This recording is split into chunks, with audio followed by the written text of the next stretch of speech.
하나님 말씀 사도행전 18장 1절입니다. 그 후에 바울이 아덴을 떠나 고린도에 이르러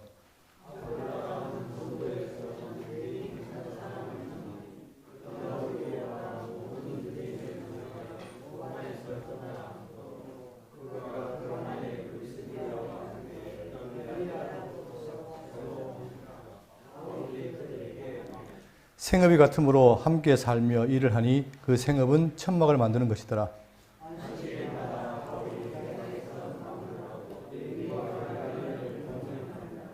실라와 디모데가 마게도냐로부터 내려오매 바울이 하나님의 말씀에 붙잡혀 유대인들에게 예수는 그리스도라 밝히 증언하니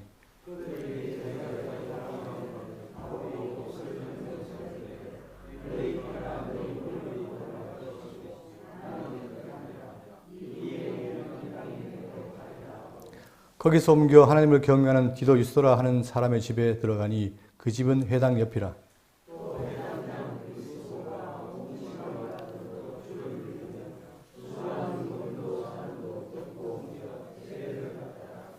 밤에 주께서 환상 가운데 바울에게 말씀하시되 두려워하지 말며 침묵하지 말고 말하라.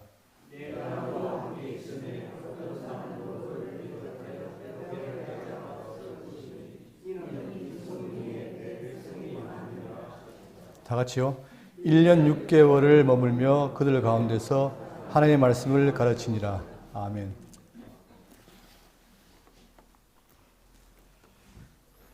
지금 우리가 사도행전 살펴보고 있는데 이 내용은 2차 전도 여행입니다. 그 2차 전도 여행이 오늘 끝이 나고 이제 뒤 말미에 가면은 3차로 이어지죠. 그러니까 지금 이 바울은 이방의 사도로서 이방 지역에 가는 곳마다 예수 그리스도를 증거하는 사역을 하고 있습니다.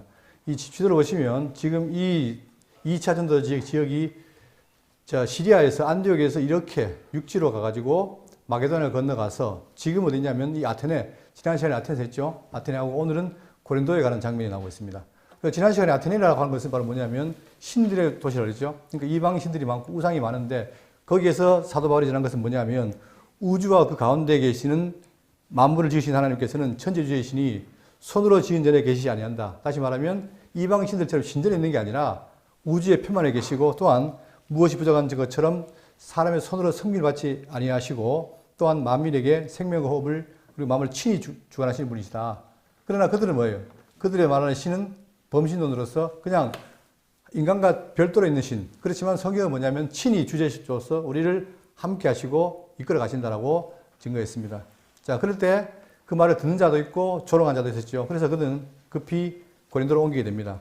본문을 보시면 18장 1절에 그 후에 바울이 아덴을 떠나 고린도에 이르러 자, 지금 여기가 이제 마게도냐에서 지금 아가야로 온 겁니다. 아가야 지역이 여기가 이제 마게도냐고 여기 아가야죠. 이쪽으로 왔는데 여기서 고린도에 왔다. 자, 2절 아굴라라 하는 본도에서 난 유대인 한 사람을 만나니 글라우디오가 모든 유대인을 명하여 로마에서 떠나라 한 거로 그가 그 안에 브리스길라와 함께 이달리아로부터 새로 온지라 바울이 그들에게 가매 생업이 같으므로 함께 살며 일을 하니 그 생업을 천막을 만드는 것이더라. 자, 이제 고린도에 갔는데 바울이 누구를 만나냐면 아굴라라는 사람을 만납니다. 이 아굴라라는 사람과 브리스길라 부부를 만나게 되죠.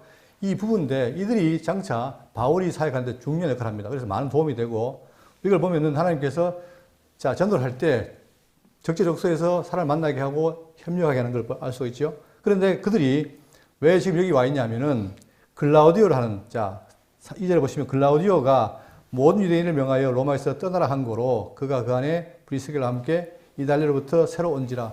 지금 이 고린도로 오게 된 이유가 바로 뭐냐면 로마에 살았는데 오게 된 이유는 글라우디오 황제. 자, 이게 로마 황제 중에서 4대 황제가 바로 글라우디오였는데 이 사람이 추방령을 내린 거예요. 왜냐하면 그 추방령을 내린 이유가 바로 뭐냐면 AD 49년경에 유대인들이 자꾸만 어떻게 종교적인 문제로 폭동을 일으키니까 그것 때문에 추명을 내린 거예요. 추명을 내리니까 지금 이 아굴라와 브리스길라가 고린도로 오게 됐고 그래서 거기서 바울을 만나게 됩니다. 만나서 함께 이제 사역을 하게 되는데 그런데 그들이 공교롭게도 하는 일이 바로 뭐냐면 생업이 천막을 만드는 일이에요. 그러니까 브리스길라 아굴라도 그 일을 하고 있었고 바울도 천막 만드는 기술이 있는데 그걸 통해서 함께 하게 됩니다.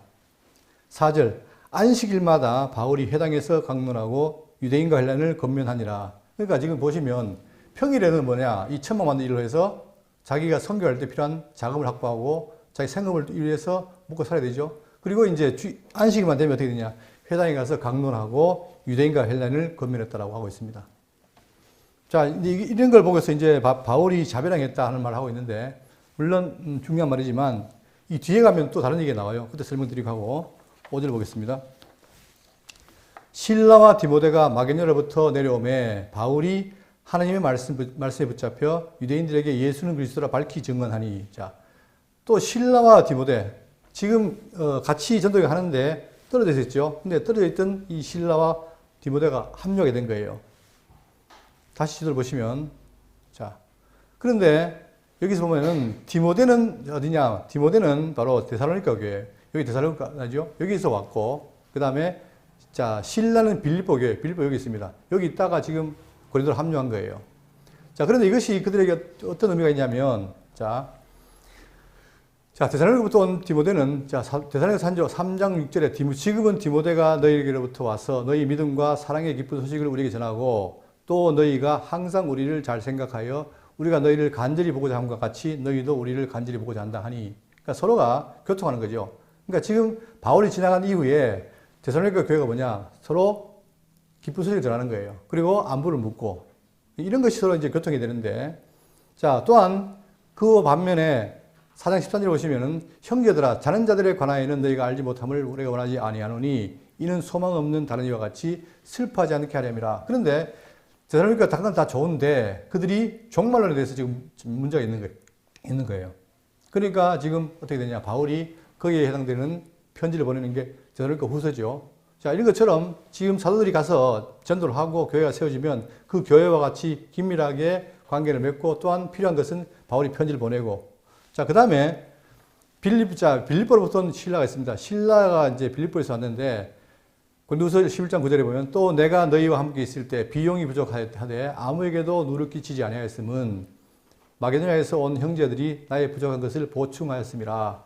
내가 모든 일에 너희에게 폐를 끼치지 않게 하기 위하여 조심하였고 또 조심하리라. 자, 무슨 얘기냐면 바울은 철저하게 자비랑에서 복음을 전하겠지만 그러나 피치보다 사용했으면 어떻게 됩니까? 그들이 연보를 받았다는 거예요. 그런데 지금 바로 여기에 나오는 이 마게도냐 형제는 누구냐? 빌립보 교회인 거예요. 빌립보 교회가 신라가 올 때에 그들 하여금 뭘 보냅니까? 연보를 보낸 거예요. 자, 그래서 4장 13절에 내게 능력 주신 자 안에서 내가 모든 것을 할 수 있느니라. 자, 바울은 자기가 능력 주신 자한테 모든 걸 할 수 있다고 했어요. 근데 보세요. 그러나 너희가 내 괴로움에 함께 참여했으니 잘하였도다. 이게 무슨 말이냐면 충분히 할 수 있지만 그러나 내가 괴로운데 그걸 너희들이 함께 했다. 그것은 바로 연보했다는 얘기예요. 빌립보 사람들아 너희도 알거니와 복음의 시초에 내가 마게도냐를 떠날 때에 주고받는 그 내 일에 참여한 너희가 교회가 너희 외에 아무도 없었느니라. 이 빌립보 교회가 바로 바울이 전도하는 그 사역에 동참을 하고 연보를 해서, 자, 본문을 보시면 5절 실라와 디모데가 마게도냐로부터 내려오매. 그러니까 지금 서로 교통하고 있는 거죠. 그러면서 바울이 하나님의 말씀에 붙잡혀. 자, 이게 표현한 말은 뭐냐면은 앞에서는 뭡니까? 복음을 전할 때 자기 생계를 위해서 일을 했잖아요. 그런데 이렇게 빌립보 교회에서 연보를 하니까 그때부터는 바울이 어떻게 됩니까? 전적으로 말씀에 붙잡혀서 사역할 수 있는 거예요. 자, 그런 거 보면 기본이 자비랑이지만 그러나 이 연보라는 게 큰 역할이 되고 또한 연보를 하게 함으로 말미암아 바울은 말씀에 전념했다는 사실을 알 수 있습니다. 자, 붙잡혀 유대인들에게 예수는 그리스도라 밝히 증언하니. 자, 유대인들은 뭡니까? 구약이 있잖아요. 그러다 보니까 그들을 통해서 유대인들에게 구약의 말씀을 통해서 예수가 바로 그리스도다. 구약의 약속된 메시아. 그가 누구냐? 바로 너희들이 십자가에 죽은 그 예수님이 바로 그리스도라는 사실을 밝히 증언하니. 6절. 그들이 대적하여 비방하거늘 바울이 옷을 털면서 이르되 너희 피가 너희 머리로 돌아갈 것이요 나는 깨끗하니라. 이후에는 이방인에게로 가리라 하고. 항상 그렇지만 바울이 이게 복음을 전하면 그 복음에 대해서 듣는 사람도 있고 반대하는 사람이 있습니다. 그 중에서 유대인들은 뭡니까? 철저하게 반대하는 자가 있죠. 그러다 보니까 그들이 어떻게 되느냐?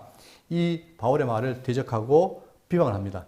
비방한다는 말은 뭐냐면 바울이 증거하는 예수, 그분이 하나님의 아들을 하니까 이게 신성모독이라고 그들이 비방한 거예요. 그죠? 그래서 비방하거늘 바울이 옷을 털면서 이르되 너희 피가 너희 머리로 돌아갈 것이요. 자, 왜 먼지를 털고 피가 돌아가게 했느냐 하면 그 이유가 있습니다.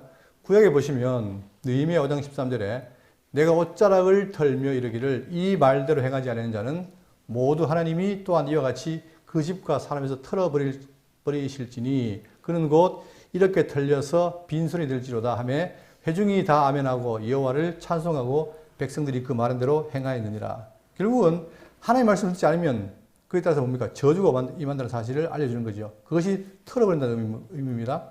자, 그래서 신약에도 누가복음 9장 5절에 누구든지 너희를 영접하지 아니하거든. 자, 지라들 영접하지 않는다는 말은 뭡니까? 예수의 말씀을 반대한다는 얘기죠. 그러니까 영접하지 아니하거든 그 성에서 떠날 때에 너희 발에서 먼지를 떨어버려 그들에게 증거를 삼아라. 상관이 없다는 사실을 확인하기 위해서 떨어버리라 했죠.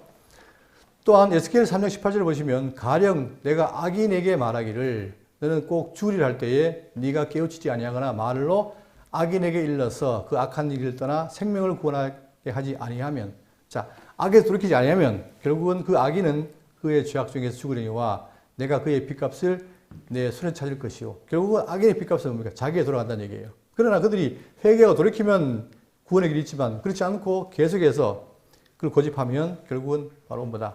그에게 빚값이 돌아간다. 생명값이 돌아간다는 심판의 얘기죠. 마태복음 2장 25절에도 백성이 다 대답하이르되 그 피를 우리와 우리 자손에게 돌릴지어다 하거늘. 오늘이 고난 주간인데 결국 이번 주간에 예수님이 십자가에 피를 흘리잖아요. 그때에 백성들이 예수님의 피 흘리는 것을 뭐예요? 아랑곳하지 않는 거예요. 그리고는 오히려 그 피를 우리와 자손에게 돌려라. 결국 이 한마디 때문에 지금도 유대인들이 전 세계에 드셔서 고난 당하고 있습니다. 그죠? 그만큼 그 책임 있는 건 중요한데 지금 그들이, 자, 그래서 바울은 지금 복음을 전할 때 믿지 않는 자들에게 옷을 털면서 피를 돌아갈 것이라고 선언합니다. 자, 그리고는 이후에는 이방인으로 가리라 하고 7절입니다. 거기서 옮겨 하나님을 경외하는 디도 유스도라는 사람의 집에 들어가니라. 그 집은 회당 옆이라. 자, 회당 옆에 누가 있냐면 하나님을 경외하는 디도 유스도가 있는 거예요. 바로 이 디도 유스도의 집이 결국은 이 고린도의 복음을 전하는 거집이 되죠. 그러니까 뭐 특별한 장소가 있는 게 아니라 그 중에서 빌립보 루디아처럼 말씀을 듣고 영접하는 자, 그들이 곧 터대가 되어서 교회가 생기는 거죠. 그 집은 회당 옆이라. 또 회당장 그리스보가 온 지방과 더불어 주를 믿으며 수많은 고린도 사람들도 듣고 믿어 세례를 받더라. 자, 회당이 이제 있는데, 자, 제가 말씀드렸지만 유대인들은 흩어집니다. 그럼 그게 디아스포라를 하는데 그들은 흩어진 곳마다 회당을 세우죠. 그런데 이 회당장이 바로 예수를 믿은 거예요. 자, 그러니까 영향력이 크겠죠. 수많은 고린도 사람이 다 믿고 세례를 받더라. 그런데 바울이 그리스도에 대해서 언급한 말이 있는데, 자, 고린도서 1장 14절에 나는 그리스도와 가이오 외에는 너희 중에 아무에게도 내가 세례를 베풀지 아니한 것을 감사하노니 이는 아무도 나의 이름으로 세례를 받아 말하지 못하게 하려 함이라. 내가 또한 스데바나 집 사람에게 세례를 베풀었고 그 외에는 다른 누구에게 세례를 베풀었는지 알지 못하더라. 대사도인 바울이 세례를 안 베풀었어요. 그런데 유독 누구에게? 그리스도와 가이오 그리고 스데바나 집 사람에게는 베풀었다. 그만큼 자기에게는 중요한 인물인데 바로 이 그리스도가 고린도 시대의 회당장이었다는 사실입니다. 그리고 그렇다고 해서 이 그리스도가 최초 인물이 아니에요. 이 고린도교의 최초 인물은 누구냐? 바로 뒤에는 스데바나 집 사람이 최초의 믿는 사람이었습니다. 자, 이들이 거점이 되어서 결국은 바울을 돕게 되고 그 복음이 날로 증거되는 일을 하게 되는 거죠. 자, 그래서 많은 사람들이 믿어 세례를 받더라. 밤에 주께서 환상 가운데 바울에게 말씀하시되 두려워하지 말며 침묵하지 말고 말하라. 왜 이 말씀을 하시는가? 자, 고린도서에 보면은 바울이 이제 고린도에 갔을 때에 뭐라고 했냐면 약하고 두려워 심히 떨었다는 표현이 있어요. 그러니까 낯선 곳마다 가게 되니까 바울 입장에서 뭡니까? 물론 복음을 들어가지만 두렵잖아요. 그러니까 자, 약하고 두렵고 심히 떨었다는 표현을 했는데 이 말씀을 바탕으로 해서 지금 주께서 뭐라 하냐면 바울에게 말씀하시되 두려워하지 말며 침묵하지 말고 말해라. 왜? 10절 내가 너와 함께 있음에. 우리가 생각할 때 함께 있다면 고난도 안 받고 잘 돼야 될 텐데 그러나 바울은 고난을 받잖아요. 그런데 중요한 건 뭐냐면 그런 가운데도 하나님이 함께 한다는 거예요. 자, 이 말씀은 우리가 마태복음 28장 20절에 마지막에 말씀하실 때 내가 너에게 분부한 모든 것을 가르쳐 지키게 하라. 볼지어다 내가 세상 끝날까지 너희와 항상 함께 있으리라 하시니라. 이 약속인 겁니다. 그러니까 항상 함께 있겠다. 임마누엘 하시겠다는 거죠. 자, 이것이 이제 실제로 믿어지면 우리가 힘을 낼 수 있지만 그렇지 않으면 두려워할 수밖에 없잖아요. 근데 바울은 그런 가운데 있을 때에 주께서 말씀하시기를 바로 그에게 이렇게 보여주는 겁니다. 물론 바울은 여러 차례 한 사람을 보게 되는데 우리가 지난 시간에 처음에 다메섹에서 누구 만납니까? 예수를 만나지요. 자, 그런 것처럼 또한 그가 자, 수아시아에 있을 때 뭡니까? 환상 속에서 누가 손짓하지요. 이런 것들이 다 환상인데 그런 걸 통해서 예수님은 그의 갈 길을 보여주는 거죠. 그러면서 어떤 사람도 너를 대적하여 해롭게 할 자가 없을 것이니 이는 이 성중에 내 백성이 많음이라 하시더라. 자, 지금 이게 누구의 말입니까? 주님의 말씀이죠. 근데 하신 말씀이 뭐냐면 자, 내 백성이 많음이라. 눈에 보이지 않지만 지금 이 고린도 지방에 뭡니까? 내 백성이 많다는 거예요. 자, 그것은 우리가 성경을 보다 알다시피 하나님이 미리 아신 이들을 또한 그 아들의 형상을 본받게 하기 위하여 미리 정하셨으니 이는 그로 많은 행위 중에서 맏아들이 되게 하려 하심이니라. 즉 하나님께서 뭡니까? 창세전에 미리 아신 자, 사랑한 자들을 미리 정하셨다는 거예요. 그게 예정이잖아요. 그러니까 예정하신 자가 있는데 그 예정한 자가 지금 어디에? 고린도 지역에 많이 있다는 거예요. 그래서 그걸 에베소에서는 뭡니까? 그 깊으신 뜻대로 우리를 예정하사 예수 그리스도로 말미암아 자기 아들들이 되게 하였으니 이렇게 표현했고, 그러니까 그런 자들을 어떻게 되냐?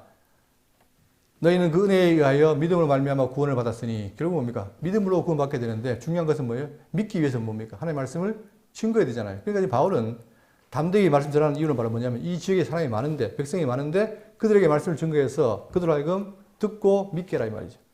왜? 그것이 하나님의 은혜의 선물이기 때문에. 그래야만 그들이 뭡니까? 죄악 안에서 벗어날 수 있고 하나님의 백성 될 수 있다는 사실이에요. 자, 그러니까 이런 말씀은 바울에게는 굉장히 큰 힘이 됩니다. 그렇죠? 자기는 홀로밖에 없고 핍박 가운데 있고 늘 두려운데 이럴 때마다 하나님께서 힘을 주시고 그로 하여금 이게 격렬하신 거죠. 자, 그러니까 우리도 지금 알 수가 없습니다. 외형적으로 봤을 때는 표현 안 되잖아요. 그러나 실질적으로 이 대구 지역, 특히 여기가 월배죠. 이 지역도 하나님의 백성이 많을 줄 우리가 알 수 없는 거예요.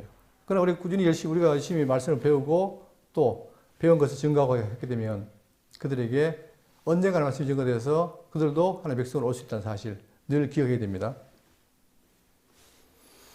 11절 1년 6개월을 머물며 그들 가운데서 하나님의 말씀을 가르치니라. 자, 제가 오늘 제목으로 이제 고린도에서 1년 6개월을 가르치심이 했는데 여러분 비교적 긴 기간입니다. 1년 6개월을 머물며 그들 가운데서 하나님의 말씀을 가르치니라. 일단 근본적으로 근거는 뭡니까? 하나님의 말씀이죠. 이곳에 많은 백성이 있다. 그죠? 그것이 근거가 됐고, 그러니까 결국 뭡니까? 물론 우리가 전도 그러면 가서 외치는 것도 중요하지만, 전도는 뭐가 있어야 돼요? 우리가 전할 내용이 있어야 되는 거예요. 뭘 전할 것이냐. 근데 지금 오늘날 전도의 방법은 많이 개발됐는데, 그 내용을 전하는 것이 지금 부족하잖아요. 제가 전에 어떤 분이 이제 러시아를 갔다 온 얘기를 들었는데, 이쪽에 러시아 쪽의 사람들은 그런 얘기 있대요. 뭔가를 전도해 주면 한국 사람들은 받고 던지는데 그분들은 읽어본대요. 특이하게. 읽어보고 보고 또 질문도 한다는 겁니다. 문제는 그랬을 때에 우리가 지금도 세대가 바뀌기 때문에 그럴 수 있어요. 그러면 그럴 때에 이게 뭐냐라고 물으면 그걸 답을 해야 될 거 아닙니까? 자, 그러기 위해서 우리가 먼저 어떻게 돼요? 이 진리의 말씀을 듣고 배우고 하는 게 중요하잖아요. 자, 그러니까 바울은 바로 그렇게 해서 1년 6개월 머물면서 뭐냐? 하나님의 말씀을 가르쳤다. 여러분, 하나님의 말씀을 가르쳤다는 말이 간단한 얘기지만 결국 뭡니까? 창세기부터 계시록까지 통해서 하나님의 뜻이 무엇이고 그분이 어떤 일을 하시고 그분이 존재하시는가? 어떤 일을 하시는가? 그게 나와 무슨 관계가 있는가? 이런 걸 풀어가는 게 성경이란 말입니다. 그러니까 하나님의 말씀을 배워야만이 우리가 처음부터 끝까지의 내용을 알 수 있고 그걸 알아야 내가 알고 있는 믿는 그분에 대해서 소개할 수 있는 거잖아요. 근데 좀 안타까운 거는 그것이 좀 약한 게 안타까운 거죠. 그래서 우리 대구 장로교회만이라도 정말 하나님의 말씀을 체계적으로 배워서 그걸 전하는 그런 게 됐으면 좋겠고, 요즘 이제 부는 바람이 뭐냐면 이런 게 있어요. 지금 이제 성경을 알아야 되겠다는 움직임이 많아요. 그래서 우리는 옛날에 성경 개론이 나왔지만 지금 이제 성경 개론식으로 전체를 보는 그런 모임들이 많아요. 많아가지고, 근데 그 모임이 많은데 그런 강연을 하면 되게 좋아해, 사람들이. 그걸 왜 그러냐면 그만큼 성경이 뭐냐 했을 때 막연하잖아요. 근데 성경이 이런 겁니다라고 풀어주면은 사람들이 그걸 기뻐한다는 거예요. 그래야만이 자기 신앙의 체계가 쌓이는 것이고, 그게 쌓여야 어떻게 돼요? 남에게 전할 수 있는 거 아닙니까? 그런 것처럼 이 지금 1년 6개월 동안 하나님의 말씀을 가르쳤다는 사실은 굉장히 시사한 바가 큽니다. 그러니까 교회 할 일은 바로 뭐냐? 첫째도 둘째도 셋째도 말씀이에요. 말씀. 말씀이 잘 돼 있어야만이 우리의 삶의 문제도 더 윤택해질 수 있는 겁니다. 그죠? 항상 그 말씀을 우리가 기억하고 왜 사도들이 이렇게 말씀을 역점했을까? 오히려 고린도 가가지고 막 표절 행하고 하면 인기 좋을 텐데 오히려 왜 말씀 드렸을까? 그 의미를 깊이 새기시길 바라겠습니다. 이렇게 한 다음에 12절 갈리오가 아가야 총독되었을 때에 유대인이 일제히 일어나 바울을 대적하여 법정으로 데리고 가서 자 계속해서 바울을 실합니다. 그리고 핍박합니다. 그러니까 이제 그 당시에 아가야라는 총독이 여기 오게 된 거예요.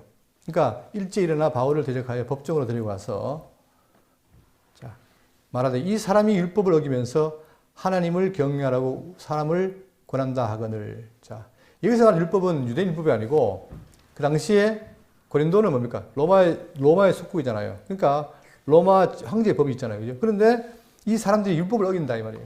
즉 다시 말하면 황제의 법을 어기고 하나님을 경외하라고 사람들을 권한다 하거늘. 고소를 한 거예요. 그러니까 첫째 바울이 불법 종교다. 왜냐하면 그 당시에 유대교는 로마에서 인정을 했지만 이 기독교는 인정을 안 했거든요. 그러니까 이게 지금 기독교를 전하는 것은 불법이다 이거예요. 그러니까 이것은 결국 로마법 불법이고 글라디오 황제에 대한 배반이다. 그러니까 이 사람을 처벌해달라라고 하니까 자 여기서 이제 고소를 했을 거 아닙니까 유대인들이. 그러니까 이제 바울이 어떻게 돼요? 자기를 변호해야 되겠죠. 변호하려고 14절에 바울이 입을 열고자 할 때에 갈리오가 유대인들에게 이르되 너희 유대인들아 만일 이것이 무슨 부정한 일이나 불량한 행동이었으면 내가 너희 말을 들어주는 것이 옳거니와 만일 문제가 언어와 명칭과 너희 법에 관한 것이라면 너희가 스스로 처리하라. 나는 이 일한 일에 재판장 되기를 원하지 아니하노라고. 자, 특이한 현상입니다. 그러니까 이제 고소를 하니까 총독이 이걸 판정을 해야 되는데 그래서 이제 그 고소에 대해서 바울이 말을 하니까 말을 못 하게 하는 거예요. 다시 말해 변호의 기회를 안 주고 하는 말이 뭐냐면 만약에 너희들이 이 사람에 대해서 부정한 일이나 불량한 행동이 있으면 내가 너희 말을 듣는 게 옳지만 그러나 너희 문제가 언어와 명칭과 너희 법에 관한 것이면 너희 스스로 처리해라. 이렇게 답을 하는 거예요. 다시 말하면 지금 이들이 송사한 문제가 뭐예요?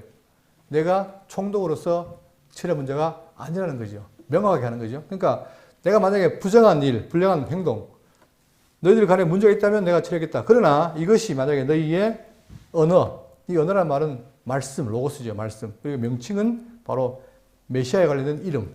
그리고 법은 곧 율법이에요. 구약의 유대인 율법. 이것에 관한 것이라면 난 상관이 없다. 이렇게 말하는 거예요. 자, 여기 보면은 숨은 뜻이 있는데 유대인들은 자, 초대 이제 막 총독이 오니까 일단은 새로운 사람이 오니까 뭡니까? 인사도 해야 되겠고 또 이 사람을 잘 구슬해야 되겠죠. 그러니까 이제 시험도 하기 위해서 이제 왔는데 단호하게 지금 아가야가 그렇게 하면서 갈리오가 단호하게 말하면서 그들을 돌려보냅니다. 자, 그래서 그들을 법정에 쫓아내니까 자, 이것은 물론 이 갈리오가 기독교를 편드는 게 아니에요. 그냥 행정가로서 공정하게 판결하기 위해서 이렇게 한 것인데 이것이 나중에 이 사도들이 복음을 전하는데 중요한 밑거름이 될 수도 있습니다. 왜냐하면 이런 식이 다시는 못할 거니까, 그죠? 법정에도 뭐 항상 판례가 있잖아요. 판례에 따라서 하는 거니까 이것은 좋은 근거가 됐을 거라 생각이 되고 17절 모든 사람이 16절 그들을 법정에 쫓아내니 모든 사람이 회당장 소스테네를 잡아 법정 앞에서 때리되 갈리오가 이 일을 상관하지 아니하니라. 그러니까 이 무리들이 열받으니까 갈리오가 판정 안 내려주니까 열받았겠죠. 그러니까 어떻게 되냐. 그 파벌이 누구한테 합니까? 모든 사람이 회당장 소스테네를 잡아 법정 앞에서 때리되 갈리오가 이 일을 상관하지 아니하니라. 갈리오도 아는 거예요. 분풀이를 한다는 걸. 그러나 상관하지 않고 내버려 둡니다. 그런데 여기서 어떤 사람이 그래요? 회당장이 아까 누가 있습니까? 그리스도가 있는데 또 이게 소스테네는 뭐냐 이러는데 여기는 회당이 좀 크기도 하고 또한 회당장이 뭡니까? 회당장이 바뀌기도 해요. 그러니까 이것은 문제가 되지 않습니다. 18절 바울은 더 일어나를 물무다가 형제들과 작별하고 배 타고 수리아로 떠나갈 때새 브리스길라와 아굴라도 함께 가더라. 바울이 일찍이 서원이 있었으므로 갱그레에서 머리를 깎았더라. 자, 어떤 이유에서인지 모르지만 바울도 유대인이기 때문에 어떤 자기가 복음 전환을 위해서 서원을 한 거예요. 나실인의 서원이라는 게 있죠. 자, 여기서 이제 수료로 간다는 얘기는 지금 여기 아까 고린도로 했죠. 고린도에서 결국은 쭉 이어져서 배를 타고 이 수료 다시 가게 됩니다. 그걸 말하는 것이고, 지금 여기 내용은, 자, 왜 갱글에서 머리를 깎았느냐. 갑자기 갱글에서 머리를 깎았다니까 좀 이상한데, 구약에 보시면 나시린인들, 즉 서운한 사람들이 해야 될 임무가 있어요. 첫 번째는 뭐냐면 술을 멀리해야 되고, 두 번째 머리에 삭도를 대면 머리를 자르면 안 돼요. 세 번째 시체를 까야만 안 돼요. 이것이 이제 나실린의 임무인데, 문제는 뭐냐? 그게 다 끝나면 어떻게 됩니까? 길렀던 머리를 자를 수 있는 거예요. 그러니까 지금 바울이 이렇게 갱그레에서 머리를 깎았다는 말은 이제 자기의 서원한 기간이 끝난 거예요. 끝났기 때문에 그거를 자릅니다. 자르는데 또한 자른 게 중요한 게 아니라 자, 기간이 만료되면 1번 회막문에서 공적으로 알려야 하고, 두 번째 제사장을 통해 제사를 드려야 하고, 세 번째 머리털을 밀어 화목제물 밑에 있는 불에 넣어야 합니다. 그러니까 지금 보면은 바울이 갑자기 지금 고린도에서 에베소를 거쳐서 예루살렘으로 가려고 그래요. 그 이유는 바로 뭐냐면 이 서원한 걸 지키기 위해서. 보십시오. 자, 서원이 다 되면 어떻게 돼요? 율법에 따라서 어떻게 돼요? 제사장을 통해 제사를 드려야 되죠. 그것이 서원인이 해야 할 일인데, 저기 되고, 또한 머리털을 잘라서 어떻게 돼요? 화목제물로 불에 넣어야 돼요. 그 일을 하려면 할 수 있는 것은 어디입니까? 예루살렘 성전밖에 없는 거죠. 그러니까 지금 바울은 급히 어디로? 예루살렘으로 가려고 한다 이 말입니다. 19절. 에베소에 와서 그들을 거기 머물게 하고 자기는 회당에 들어가서 유대인과 변론하니. 자, 이 에베소라는 것이 유명한데 우리가 또 에베소 배웠고 유명하잖아요. 근데 여기는 뭐가 있냐면 이 에베소도 신이 있어요. 신전이 있는데 이 신전이 바로 여기 아데미 신전이죠. 그리고 여기 왼쪽에 보시면 아데미 여신이에요. 근데 이 여신이 여기 보면 이게 뭐냐면 이게 유방인데 유방이 24개예요. 왜 24개냐? 이게 풍요의 신이란 말입니다. 그러니까 다산과 풍요의 신으로 지금 이들은 섬기고 있는 게 이 아데미 신인데 이런 것이 있는 것이 바로 에베소란 말입니다. 에베소에 와서 그들을 거기 머물게 하고 자기는 회당에 들어가서 유대인과 변론하니. 그러니까 바울은 가는 곳마다 뭘 찾습니까? 회당을 찾습니다. 회당에 들어가서 그것이 안식이건 평일이건 간에 그들에게 복음을 전하죠. 여러 사람이 더 오래 있기를 청하되 허락지 아니하고 작별하여 이르되 만일 하나님의 뜻이면 너에게 돌아오리라 하고 배를 타고 에베소를 떠나. 자, 또 지도를 보시면 여기서 고린도에서 배를 타고 이 에베소로 옵니다. 여기 지금 바다죠. 에베소로 와서 여기 오래 안 머물고 곧 가게 됩니다. 그런데 하는 말이 뭐냐면 하나님의 뜻이면 너에게 돌아오리라 하고 배를 타고 에베소를 떠나. 나중에 3차 전도에 또 에베소 들리게 되죠. 자, 떠나.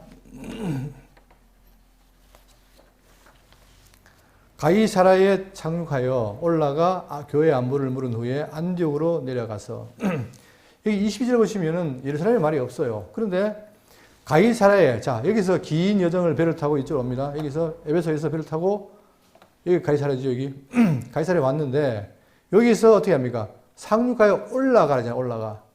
보통 올라간다는 건 뭡니까? 우리가 대구에서 서울 갈 때 서울을 올라간다 그러죠. 그러니까 예루살렘이 중심이니까 지금 그가 와서 예루살렘 올라가. 그 다음에 교회 안부를 물은 후에 다시 어떻게 됩니까? 자기 원래 지역인 안디옥으로 가게 됩니다. 이 긴 거리를 짧게 말한 거예요, 그냥. 그러니까 에베소에서 배를 타고 가이사랴에 가서 예루살렘으로 갔다가 어떻게? 안디옥으로 갔다. 왜 예루살렘으로 갔느냐? 아까 말씀드렸죠? 서원을 끝나고 제사를 드리기 위해서 간 거예요. 23절.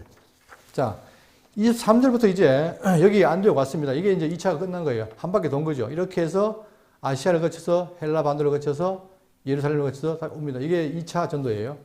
자, 그 다음에 이제 3차가 시작되는데 23절 이하에는 3차 전도 여행인데 얼마 있다가 떠나 갈라디아와 부르기아 땅을 차례로 다니며 모든 제자를 굳건하게 하니라.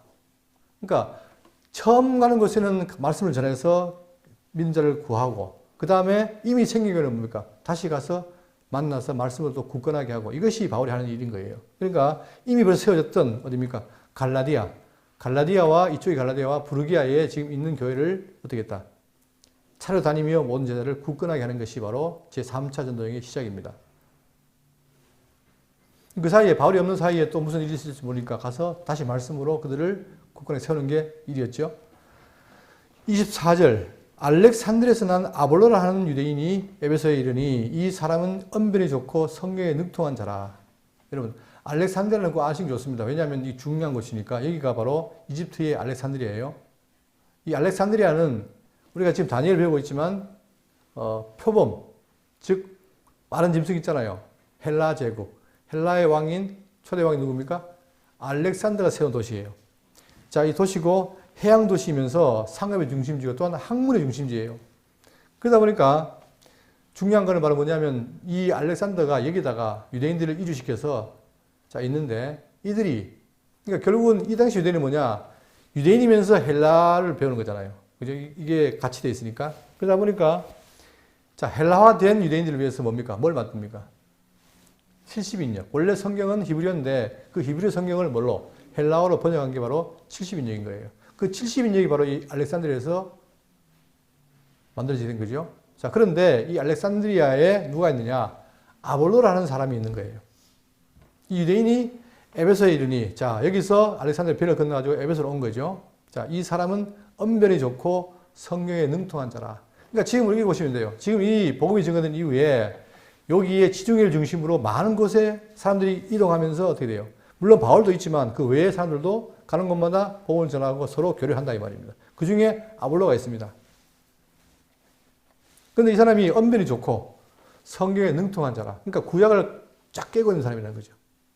그러니까 뭐 충분히 구약에 대한 내용을 알 수 있고 그러니까 메시아에 대한 내용을 알 수 있었겠죠.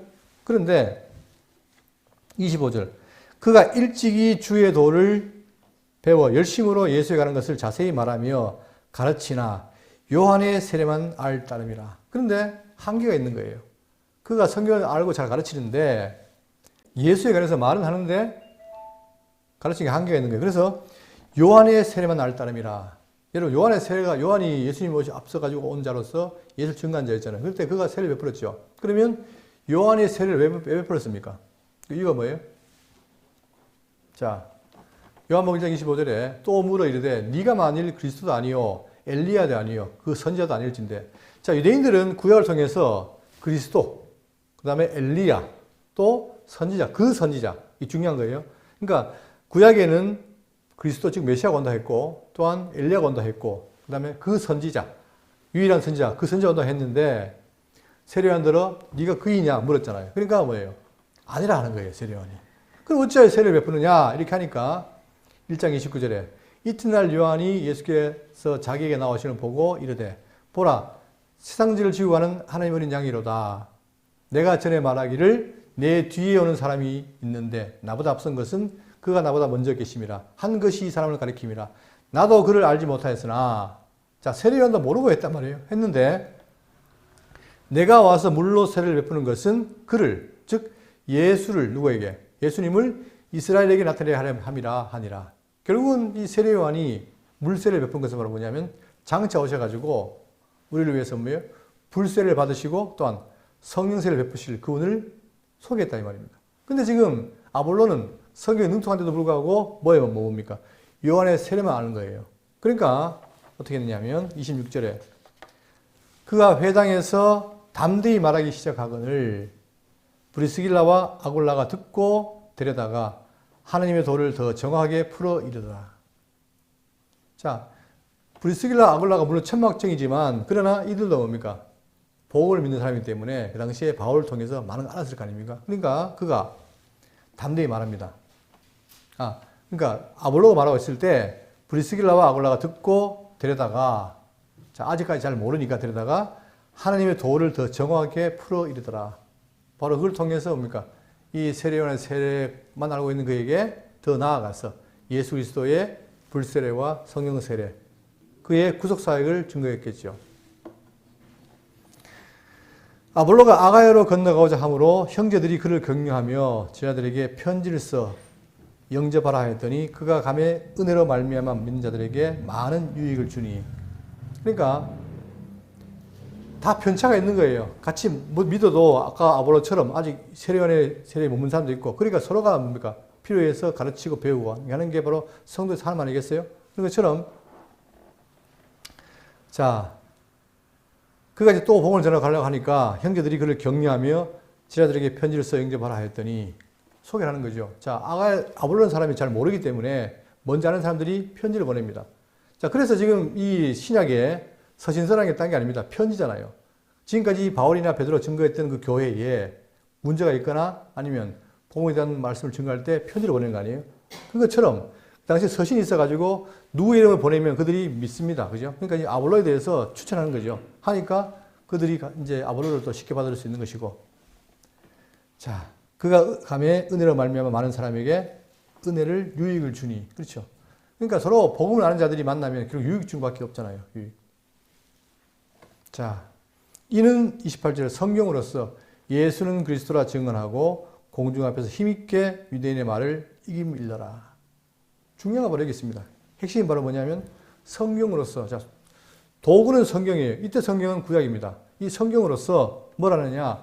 예수가 그리스도다. 여러분, 우리는 이제 예수가 그리스도라는 말을 특히 우리 대구 장로교에서는 잘 쓰잖아요. 그죠? 그런데 예수 그리스도라는 말 속에는 신구약이 다 들어있는 거예요. 그러니까 그냥 구호를 외치는 게 아니라 그 속에는 예수가 어떤 분이다. 어떻게 약속됐고 어디에서 오시면 무슨 일 하고 다 돼 있잖아요. 그런 걸 아는 게 성경이잖아요. 그러니까 그들이 어떻게 했냐. 성경으로서 예수는 그리스도라 증언하니. 그러니까 지금 우리가 수요일 날 다니엘 공부가 있잖아요. 다니엘. 이 다니엘이 2300주야 70일에 한때도 반때 이거를 증거하는 게 아니에요. 그걸 통해서 장차 오실 누구예요? 메시아에 대한 증거를 합니다. 그러니까 우리가 지금 구약을 배우든 신약을 배우든 간에 전부 뭡니까? 약속된 메시아. 예수가 그리스도임을. 그래야만이 그분이 나의 뭐가 돼요? 주님이 된다는 사실 깨닫는 거 아닙니까? 그죠? 그러니까 이를 증언하여 공중 앞에서 힘있게 유대인의 말을 이기밀더라. 근데 지금 보십시오. 이 예수가 그리스도라는 걸 아는 분도 그렇게 많지가 않아요. 최근 와서는 예수 그리스도라는 말을 쓰지만 실제로 예수 그리스도 그냥 이름인지 그분의 이름과 사역인지 그래서 이것도 구분이 안 되는 사람이 많은 것 같으면은 이게 심각한 거잖아요. 그러니까 우리가 이 말씀을 통해서 더욱더 우리도 성경을 통해서 예수 그리스도를 전하고 또한 믿고 그래야만이 우리 믿음이 더욱더 커질 수 있고 또 우리는 지금 그동안 부활은 강조했지만 그분의 고난에 대해서는 많이 등한해 있잖아요. 근데 어떤 분이 지난번에 제가 신방을 하니까 그런 말씀 하시더라고요. 맞습니다. 우리가 그리스도의 고난과 십자가와 부활이 균형을 맞춰야 돼요.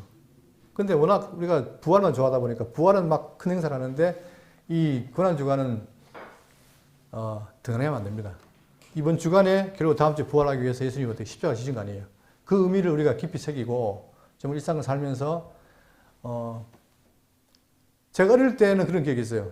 이 고난 주간 되면은 정말 그 영화를 본다든가 하면서 예수님이 그 십자가 고난을 생각하고 막 울기도 했는데 어느 순간에 그게 사라졌더라고요. 그러나 그것을 우리가 알면 알수록 어떻게 하면 우리 구속의 은혜가 크다는 걸 깨닫게 됐죠.